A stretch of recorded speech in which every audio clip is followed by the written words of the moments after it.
దీనికి ఒక్కసారి ఆలోచించమని అడుగుతున్నా. అంటే 125 అడుగుల విగ్రహం పెట్టి దాని చుట్టూ ఫౌంటైన్ పెట్టి ఒక లైటింగ్ పెట్టి ఒక 1000 మంది దళిత బిడ్డలు సంబంధించినటువంటి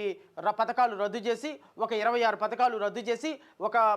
వరప్రసాదం తీసుకెళ్లి శిరోమణనం చేసి ఒక అబ్దుల్ సలాం తీసుకెళ్లి రైలు కింద పడి చంపేసి ఒక సుధాకర్ను తీసుకొచ్చి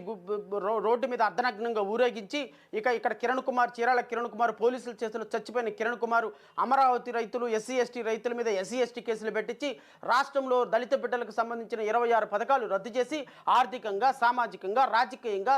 వాళ్ళ స్వతంత్రులుగా ఎదగాల్సినటువంటి దళిత బిడ్డల్ని నీ కాలి కింద చెప్పుల్లాగా వేసుకున్నటువంటి జగన్మోహన్ రెడ్డి నువ్వెలా అంబేద్కర్ వాదివి అవుతావు? నువ్వెలా అంబేద్కర్ వారసుడు అవుతావు?